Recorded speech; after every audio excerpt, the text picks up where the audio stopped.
Moby Dick by Herman Melville. Chapter 21. Going Aboard.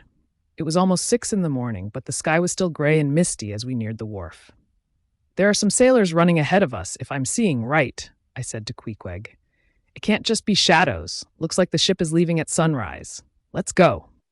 "Hold up," called a voice behind us, and the owner of that voice put a hand on both of our shoulders, slipping between us to stand, hunched over slightly, peering at both Queequeg and me in the dim light.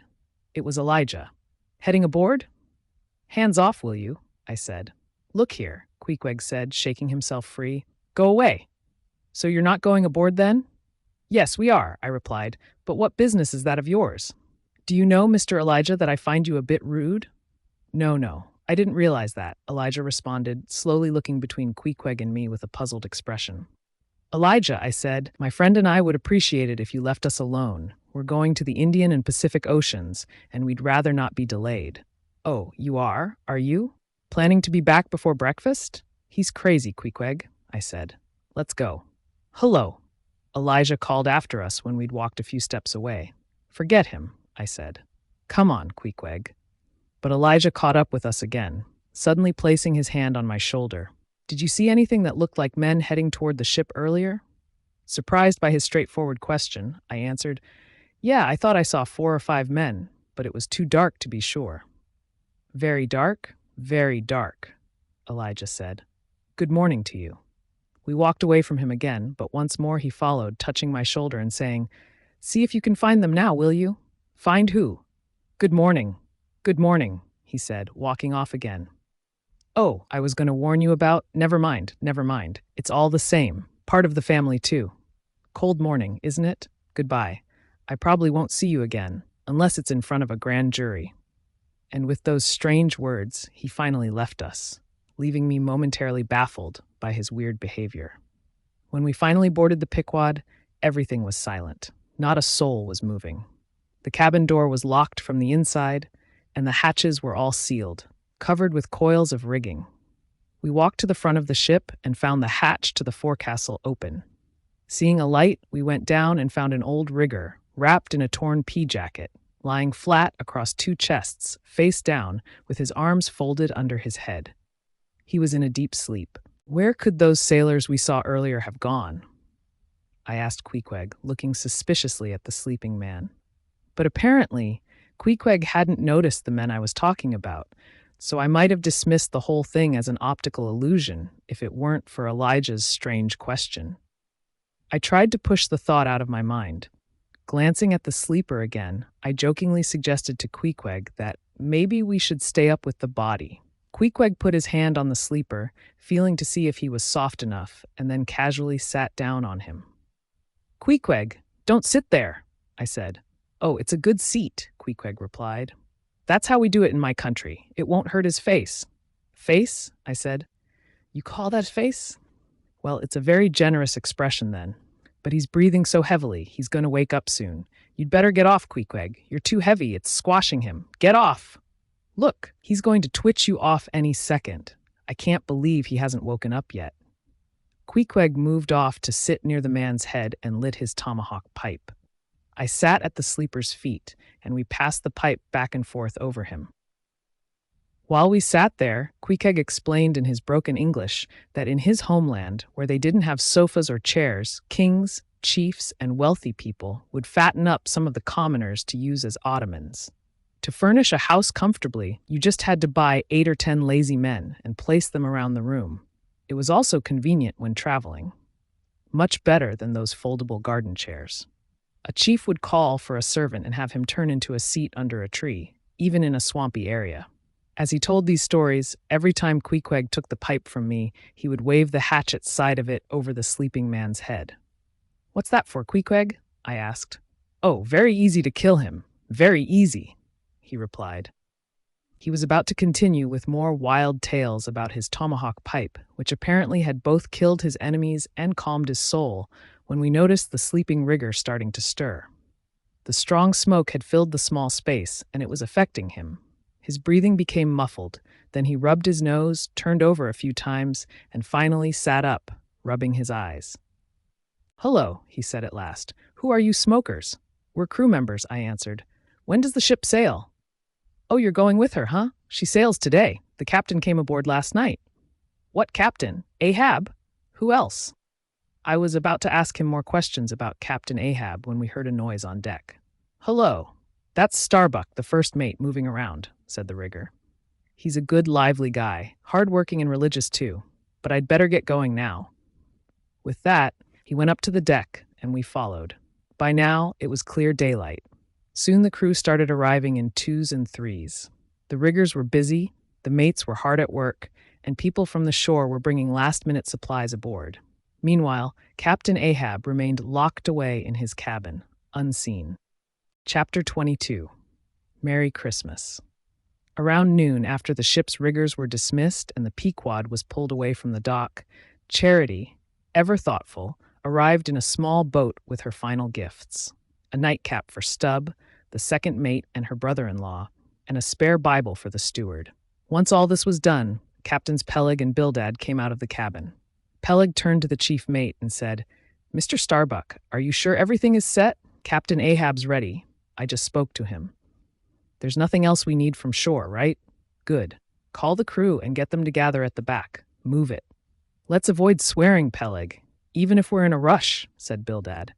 "But hurry up, Starbuck, and get it done." Here we were, about to embark on the journey, and Peleg and Bildad were acting like they'd be running things on deck the entire time, even though it was supposed to be Captain Ahab's ship. Yet Ahab hadn't shown up yet. Apparently, he was still in his cabin. Since the pilot's job was to navigate the ship out to sea, Ahab's absence made sense, especially as he hadn't fully recovered yet, or so they said. This wasn't uncommon. In the merchant service, some captains don't even come on deck until long after the ship has left the dock, staying below to enjoy their last moments with shorebound friends. There wasn't much time to dwell on it because Captain Peleg sprang into action. He was doing most of the commanding, with Bildad playing a more passive role. "Aft here, you lazy dogs!" Peleg shouted to the sailors lingering by the mainmast. "Mr. Starbuck, get them moving. Strike the tent," he ordered next. This whalebone tent was only ever used while the ship was in port, and removing it signaled that the ship was about to leave. "Man the capstan! Move it! Jump!" Peleg barked, and the crew rushed to their stations. During this process, the pilot usually takes position at the front of the ship. Bildad, a licensed pilot himself, had gotten certified mostly to save on fees for the ships he invested in. Now he was at the bow, overseeing the retrieval of the anchor, all while occasionally singing a psalm to keep the crew energized as they worked. Despite forbidding profane songs a few days prior, the sailors cheerfully responded with a bawdy chorus. Charity had even left a collection of psalms in each sailor's berth to prevent such songs, but clearly the crew wasn't too bothered by that. Meanwhile, Peleg was swearing loudly from the back of the ship, so much so that I thought he might sink the Pequod before we even got going. I paused at my post, exchanging a nervous glance with Queequeg, wondering if we'd made a mistake joining this voyage. I was hoping that Bildad's piety might balance things out. But just as I was calming myself with that thought, Peleg kicked me from behind. "Is this how you work on merchant ships?" he yelled. "Move faster, you idiot. Why aren't you moving? And you with the red whiskers, move it. You too with the green pants. All of you, get going." And with that, he continued down the line, using his leg to motivate everyone, while Bildad kept singing his psalms without a care. I started to wonder if Peleg had been drinking. Finally, we raised the anchor, set the sails, and the ship started to move. It was a cold Christmas day, and as night fell, we found ourselves gliding over the icy Atlantic Ocean, where the freezing spray coated everything in a layer of ice.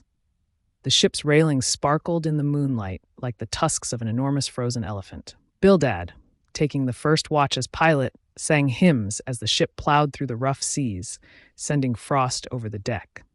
Despite the cold and discomfort, his steady voice brought a sense of hope. Even though the weather was rough, I couldn't help but feel optimistic, imagining the warm green fields he sang about, waiting for us at the end of our journey. Once we had sailed far enough from land, the pilots were no longer needed. A small boat came alongside the ship to take Peleg and Bildad back to shore. It was a touching moment, especially for Bildad, who seemed reluctant to leave. This voyage was long and dangerous, and much of his money was invested in the Pequod. He lingered, pacing the deck, glancing at the endless ocean, and running down to the cabin for one last word. Finally, he gave Peleg a strong handshake, holding up a lantern as if to say, "I can handle this." Peleg, though more philosophical, also seemed emotional. His eyes glistened in the lantern light, and he hurried between the cabin and the deck, giving final orders. At last, he turned to Bildad and said, "Come on, old friend. We have to go. Bring the boat alongside now. All right, Bildad, say your goodbyes." "Good luck to you, Starbuck. Good luck, Mr. Stubb. Goodbye, and good luck to everyone. In 3 years, I'll have a hot meal waiting for you in Nantucket. Let's go." "God bless you, men, and keep you safe," Bildad muttered, his voice shaky. "I hope the weather improves soon so Captain Ahab can join you. Be careful out there. Don't waste the spare supplies, and don't overwork yourselves on Sundays. And, Mr. Starbuck, don't forget the molasses. It was leaking. Good luck to all of you." Peleg cut him off, hurrying him into the boat. As the boat pulled away from the Pequod, the crew gave 3 cheers, and we plunged headlong into the dark Atlantic, leaving the safety of shore behind. Chapter 23. The Lee Shore.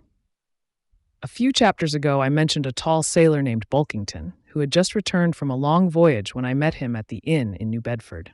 On that cold winter night when the Pequod plunged its sharp bow into the icy, hostile waves, I saw Bulkington at the helm. I looked at him with both admiration and dread. After enduring a dangerous 4-year voyage, here he was, setting out again into the stormy seas without hesitation.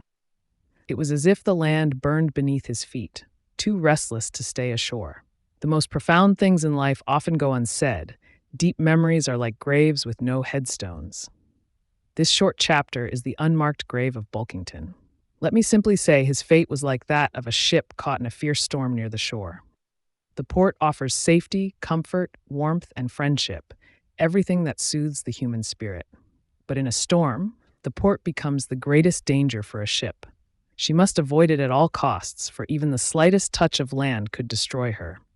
With every bit of strength, she sails away from the shore, fighting against the very winds that try to push her back to safety. Desperately, she chooses the open, chaotic sea over the dangers of land, running toward peril for the sake of survival. In that moment, her only friend is also her worst enemy. Do you understand Bulkington now? Can you glimpse the harsh truth that all deep, serious thought is like a soul's bold effort to stay free, navigating the open sea, while everything around tries to push it back to the safety of land, the trap of conformity? But in the vast, endless sea lies the highest truth, boundless and infinite like God. It is better to perish in that wild, untamed infinity than to be safely wrecked on the shore of comfort. Who would crawl to safety like a coward when there is so much more to be gained in the struggle? Is all this suffering meaningless? No. Take heart, Bulkington. Stand firm, you near-divine figure. From the crashing waves of your death, you rise to something greater. A transformation, a godlike ascension. Chapter 24. The Advocate. Since Queek and I are now fully engaged in the whaling business, and since this job is often seen by people on land as unpoetic and even somewhat disreputable, I feel compelled to prove to you, land dwellers, the unfairness of this view towards us, the hunters of whales. First of all, it's almost unnecessary to point out that whaling is not considered on par with the so-called liberal professions. If a stranger were introduced to a fashionable gathering in a big city, it wouldn't impress anyone much if he was presented as a harpooner. And if he, trying to emulate naval officers, added the initials SWF, sperm whale fishery, to his business card, it would be seen as arrogant and laughable. One big reason the world doesn't honor us whalemen is that people think our work is, at best, just a bloody butcher-like trade, surrounded by filth. And yes, it's true, we are butchers. But every military commander the world loves to celebrate has also been a butcher, and one of the bloodiest kind. As for the idea that our work is dirty, soon you'll learn some facts that are mostly unknown, which will proudly show that a sperm whale ship is one of the cleanest places on this earth. But even if the accusation of filth is true, what are the slippery decks of a whale ship compared to the horrifying carnage of battlefields from which soldiers return to the cheers of ladies? And if danger makes people admire soldiers more, let me assure you that many a seasoned soldier would tremble at the sight of a sperm whale's massive tail thrashing the air above his head. For what are the dangers of men compared to the terrifying, awe-inspiring forces of nature? Yet while the world mocks us whalemen, it unknowingly pays us the deepest respect. Nearly all the candles, lamps, and lights that burn around the world do so thanks to the whales we hunt. But consider this matter from other perspectives. Think about what whalemen are and have been. Why did the Dutch, during De Witt's time, have admirals leading their whaling fleets? Why did King Louis XVI of France personally fund whaling ships from Dunkirk and invite families from Nantucket to settle there? Why did Britain, between 1750 and 1788, pay over 1,000 pounds in bounties to its whalemen? And how is it that we American whalemen now outnumber all the other whalemen in the world, with a fleet of more than 700 ships, manned by 18,000 men, spending $4 million annually, with ships valued at $20 million when they set sail, bringing back $7 million in profits every year?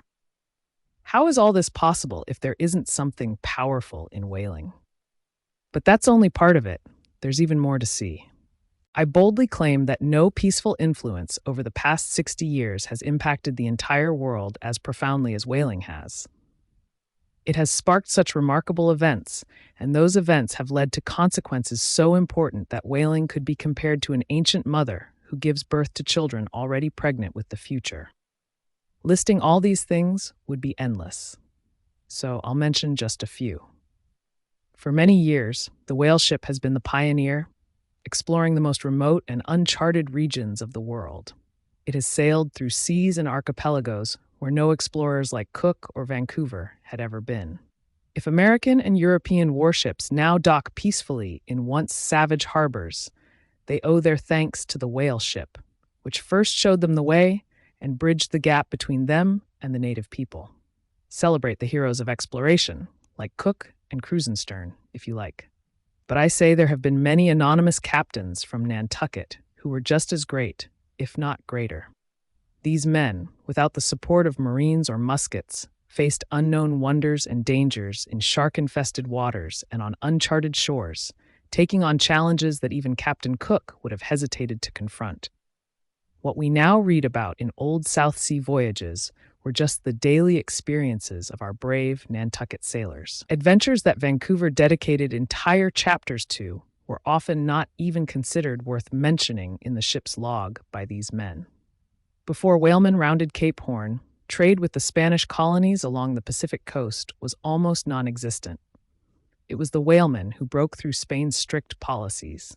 And if we had more space, I could clearly show how whalemen played a role in the eventual liberation of Peru, Chile, and Bolivia from Spain, and the establishment of democracy there.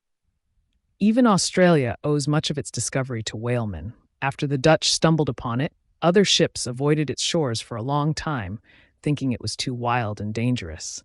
But the whale ship landed there. The whale ship is the true mother of that now thriving colony.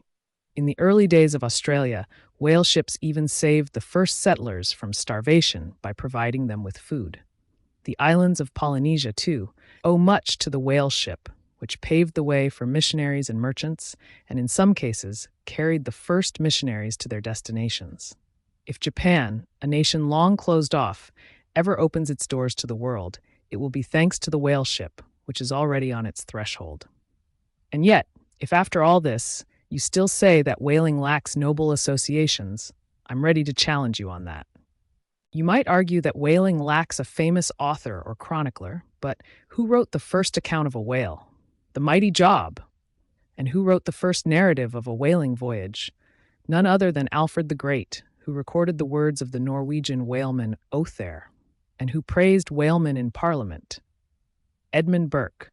You may say that whalemen are poor and lack noble heritage, but the grandmother of Benjamin Franklin was Mary Folger, from one of Nantucket's first families of whalemen, and today her descendants still hunt whales. Some say whaling isn't respectable, but whaling is imperial. According to English law, the whale is a royal fish, and while some say whales aren't majestic, their bones were once the centerpiece of a Roman general's triumphal parade. Some still argue that whaling lacks dignity, but the heavens themselves testify to the dignity of our trade. Cetus, the whale, is a constellation in the sky. Show respect to Queequeg as you would to a king. And as for me, if I ever achieve anything worthy of honor or remembrance, if there is any undiscovered greatness within me, I will owe it all to whaling. The whale ship was my college, my education. Chapter 25. Postscript. In defending the dignity of whaling, I'd prefer to stick to well-established facts. However, if an advocate were to withhold a reasonable speculation that could help his case, wouldn't he be at fault? It's well known that during the coronation of kings and queens, even in modern times, a peculiar ritual is performed to prepare them for their role. There's something called a salt cellar of state, and perhaps a caster of state as well. But how exactly they use the salt? Who knows? One thing I do know is that a king's head is ceremonially anointed with oil during coronation, much like one might dress a salad. Could it be that they oil the head to ensure it functions smoothly, like greasing machinery? There's a lot to think about when it comes to the dignity of this royal tradition, especially since in everyday life we tend to look down on a person who oils their hair and reeks of it. Honestly, a grown man who uses hair oil, unless for medicinal purposes, probably has something a little off about him. Generally, such a man doesn't amount to much. But the main point here is, what kind of oil do they use at coronations? It certainly isn't olive oil, Macassar oil, castor oil, bear's oil, train oil, or cod liver oil. So, what else could it be but sperm oil in its purest, most natural form, the finest of all oils? Think about that, loyal Britons. We whalemen provide the oil used to crown your kings and queens. Chapter 26. Knights and Squires. The first mate of the Pequod was Starbuck, a man from Nantucket and a descendant of Quakers. He was tall and serious, and although he was born on a cold coast, he seemed well suited for the heat, with a body tough as hardtack. Even if he were taken to the tropics, he wouldn't spoil like warm beer. He must have been born during a drought or famine because his body showed no excess. At just around 30 years old, those summers had stripped away any physical softness. Yet his lean build didn't suggest weakness or anxiety. It was simply who he was, condensed into a form of strength. He wasn't unattractive either. In fact, quite the opposite. His skin fit tightly over his frame, showing a healthy and strong man, seemingly ready to endure for many years, unaffected by either freezing cold or burning sun. Like a well-made chronometer, his inner strength seemed reliable in all conditions. When you looked into his eyes, you could almost see the memories of the many dangers he had faced with calm resolve. Starbuck was a steady, composed man, someone whose actions spoke louder than words. Yet, despite his tough demeanor, there were certain qualities in him that at times seemed to shake this firmness. He was unusually conscientious for a sailor, and his deep reverence for life often led him toward superstition. But a superstition born from thoughtfulness, not ignorance. He believed in signs and omens, both external and internal, and these beliefs, along with the memories of his wife and child back home, softened his hard nature and restrained any reckless courage. "I don't want anyone in my boat who isn't afraid of a whale," Starbuck once said. By this, he meant that the best courage comes from understanding the dangers, and that a man with no fear at all is more dangerous than a coward.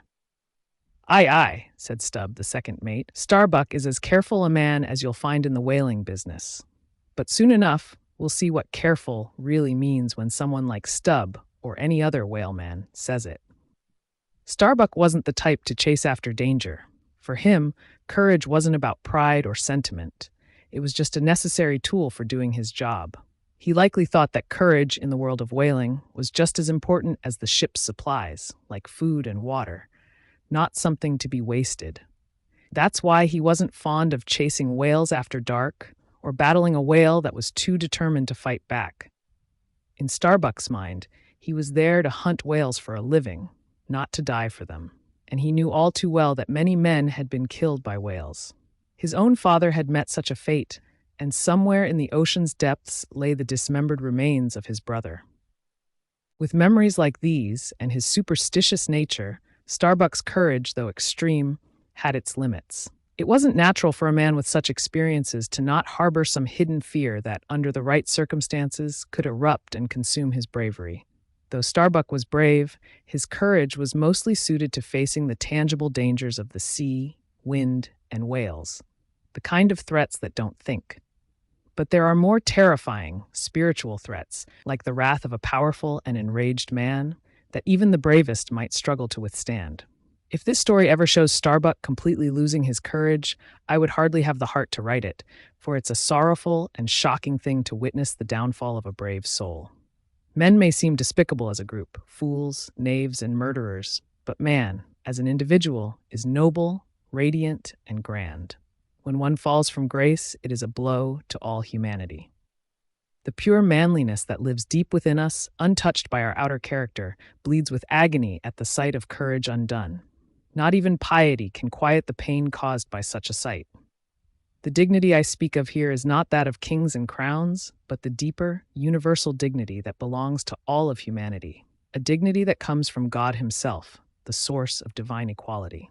So if I ascribe great qualities to lowly sailors, outcasts, or renegades, weaving tragic beauty around their stories, if I lift even the most downtrodden of them to moments of greatness, then may I be supported by the spirit of equality. This spirit has clothed all of humanity in a single royal mantle. And may I be supported by the great democratic God who did not refuse Bunyan his poetic vision or clothe Cervantes in gold despite his poverty.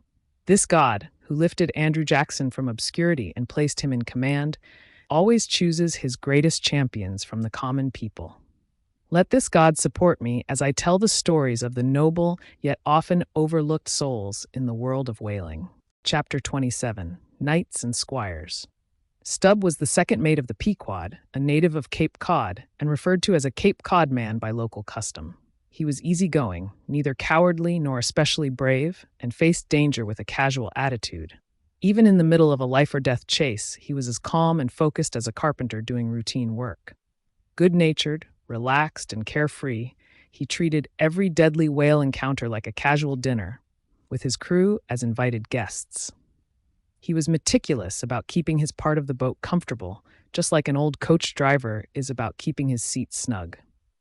When up close to a whale, in the heat of the fight, he handled his harpoon as effortlessly as a tinkerer using a hammer, sometimes humming tunes while going side by side with the furious beast. Over time, Stubb had become so used to danger that facing death was like settling into an easy chair for him. What he thought about death itself is hard to say. Whether he even thought about it is unclear, but if he did, it was probably only after a good meal. Like a seasoned sailor, he might have seen death as just another call to duty, something he'd figure out once he got there, and not before. What helped Stubb maintain his carefree attitude and fearlessness, carrying the burden of life so lightly while others were weighed down with worry, was probably his pipe. Just like his nose, his short black pipe was a constant feature of his face. It was as unthinkable for him to get out of bed without his pipe as without his nose. He kept a row of pipes nearby, always ready to smoke. When he went to bed, he'd light one after another until they were all smoked, then reload them for next time. In the morning, before putting on his pants, he'd put his pipe in his mouth. This constant smoking must have been part of what made him so laid back. Everyone knows the air we breathe is full of the miseries of countless people who have died before us. And just like some people use camphor to protect against disease, Stubb's tobacco smoke might have served as his shield against life's troubles. The third mate was Flask, from Tisbury on Martha's Vineyard. He was short, stocky, and had a reddish complexion, with a combative attitude toward whales. He seemed to take their existence personally, as if they had insulted him, and it became a point of honor for him to kill them whenever possible. He had no sense of awe for the whale's size or majesty, nor any real fear of the dangers they posed. To him, they were just oversized mice or water rats, needing a bit of trickery and some effort to catch and kill. This ignorant fearlessness made him a little playful about whaling, treating it as a fun adventure. A 3-year journey around Cape Horn was, to him, just an extended joke. Just as nails come in different types, humans too can be divided into different kinds. Flask was like a sturdy nail, made to hold things together and last long. The crew called him King Post because he was built like the short, strong beams used in whaling ships to brace against the force of the sea's impact. These three mates, Starbuck, Stubb, and Flask, were important men aboard the Pequod. They commanded the ship's whaleboats as headsmen, leading the charge during a hunt. If Captain Ahab were to arrange his forces in battle against the whales, these three would be like the captains of his companies, or like a trio of lancers armed with sharp spears, while the harpooners acted like javelin throwers. Since in whaling each mate had a harpooner to assist him, much like an old knight with his squire, the harpooners would provide fresh weapons during the fight if needed. A close bond usually existed between the mates and their harpooners, so it's fitting to introduce the Pequod's harpooners and the mates they were paired with. First was Queequeg, chosen by Starbuck, the first mate, as his squire. But Queequeg has already been introduced. Next was Tashtego, a pure-blooded Native American from Gay Head on Martha's Vineyard, where a small village of his people remained, known for supplying some of the most daring harpooners. His long black hair, high cheekbones, and large dark eyes, which were more like those of an Eastern figure but with a sharp, glittering look, marked him as a descendant of proud hunters who once roamed the forests of New England hunting moose. Now, instead of wild animals, Tashtego hunted whales, and his harpoon was as accurate as his ancestors' arrows. With his strong, lithe frame, he looked almost supernatural, like the devil some Puritans might have imagined. Tashtego was the harpooner for Stubb, the second mate. The third harpooner was Daggoo, a towering African with a powerful presence. His golden hoop earrings were so large that sailors joked they could tie ropes to them. He had left Africa as a young man, joining a whaling ship on his own. Having spent years in the whaling trade, he retained his strong, commanding presence, standing at 6 feet 5 inches tall. Looking up at him made most men feel small. On board, he carried himself with the dignity of a king. Despite his size and power, Daggoo was paired with the much smaller Flask, creating a striking contrast between the two. As for the rest of the Pequod's crew, it's worth noting that most of the men before the mast in American whaling ships were not American by birth, even though nearly all the officers were. This was true not just in whaling, but also in the military, merchant navies, and the construction crews building America's canals and railroads. In these areas, the brains came from America, but the labor often came from elsewhere. A significant portion of the whalemen came from the Azores, where Nantucket whalers would stop to pick up additional crew. Similarly, British whalers would recruit sailors from the Shetland Islands. Islanders, it seems, made the best whalers. Most of the Pequod's crew were islanders, or isolatos, who didn't feel connected to the broader world of men, but lived as if on their own separate islands. Yet, aboard the Pequod, they came together under one keel, like a delegation of outcasts from all corners of the world, joining Captain Ahab on a journey from which few would return. One who didn't come back was Pip, the young black boy from Alabama. Soon we'll see him on the Pequod's deck, beating his tambourine. He went before the others, called a coward on earth, but hailed as a hero in heaven. Chapter 28. Ahab. For several days after leaving Nantucket, Captain Ahab didn't show himself on deck. The mates took turns at their watches, and for all appearances, they seemed to be the ones running the ship. Occasionally, though, they'd come from the cabin with sudden, forceful orders, making it clear that they were merely relaying commands. The real captain, Ahab, was there, though hidden from all eyes in his private quarters. Each time I came up from my watch below, I'd look toward the back of the ship, hoping to catch a glimpse of him. My growing unease about this unseen captain turned into real anxiety, heightened by the strange ramblings of Elijah, the weird prophet we'd met at the docks. His unsettling words kept coming back to me with a force I hadn't expected. Although I often wanted to laugh off his cryptic warnings, something about them stuck with me. Yet, when I looked around at the ship and its crew, it seemed silly to be so worried. Sure, the harpooneers and much of the crew were a wild, rough bunch, more barbaric and uncivilized than the crews I'd been used to on merchant ships, but I figured that came with the territory of whaling.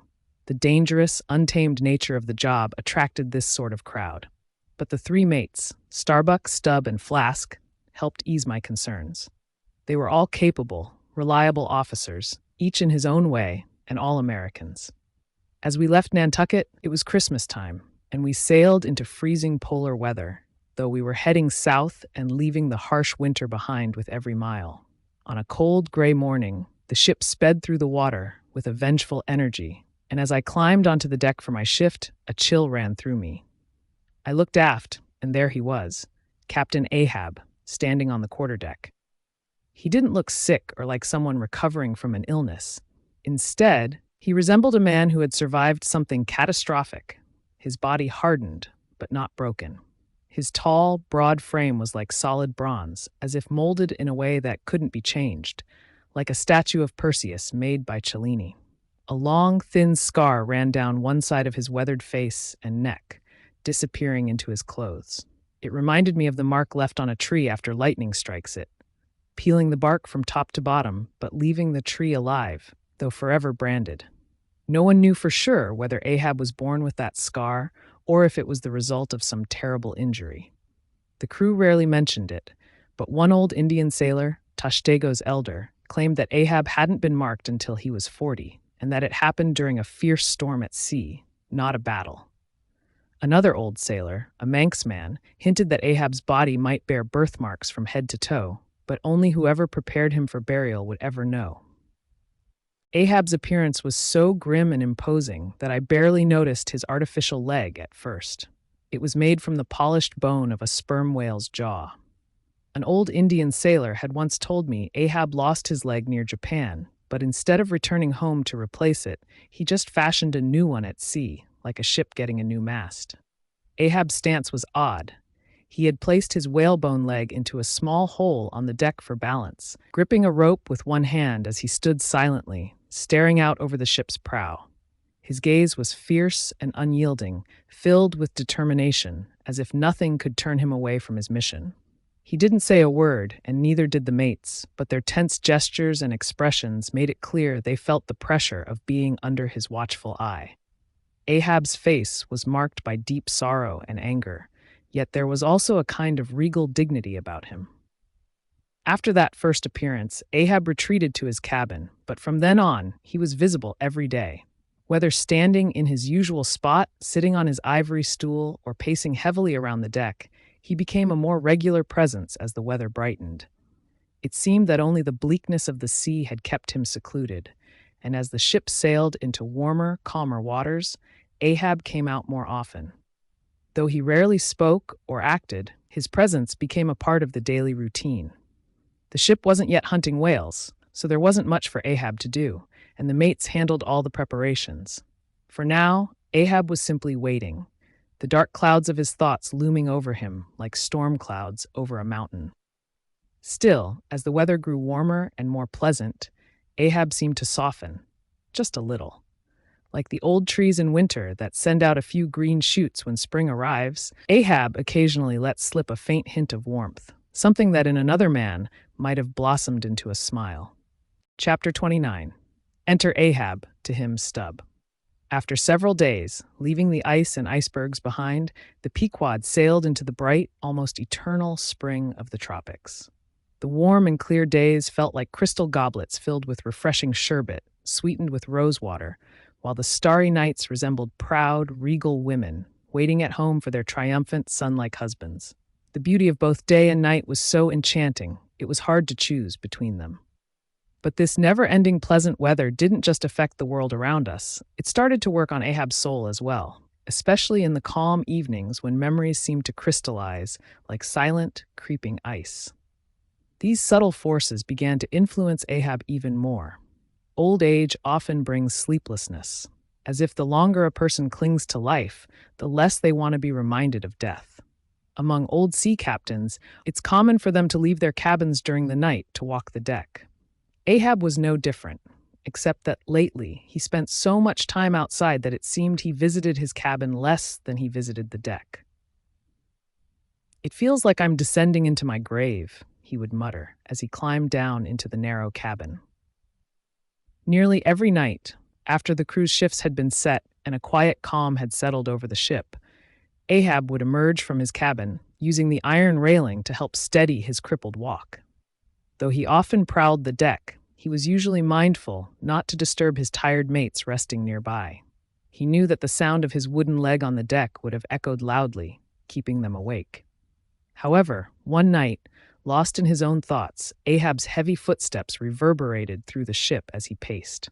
Stubb, the second mate, came up from below deck and, trying to be humorous, hinted that if Ahab wanted to keep pacing, perhaps he could muffle the sound of his ivory leg, suggesting something like stuffing it with a cloth. But Stubb didn't know Ahab well enough yet. "Am I a cannonball, Stubb, that you'd wad me like that?" Ahab responded sharply. "But go on. I'd forgotten. Back to your nightly grave where people like you sleep between shrouds, preparing for the real one. Down, dog, to your kennel." Startled by Ahab's sudden harsh words, Stubb was briefly speechless before saying, "I'm not used to being spoken to like that, sir, and I don't much like it." "Avast!" Ahab growled through clenched teeth, turning away as though trying to resist a violent impulse. "No, sir, not yet," Stubb replied, gaining confidence. "I won't stand by and be called a dog, sir. Then I'll call you 10 times a donkey, a mule, an ass, and begone, or I'll rid the world of you." Ahab advanced on Stubb with such terrifying force that Stubb instinctively retreated. "I've never been treated like that before without throwing a punch," Stubb muttered as he made his way down to the cabin. "This is strange. Should I go back and hit him, or what's that? Should I pray for him? That's a first for me. It's all very strange, and he's strange too. Probably the strangest man I've ever sailed with.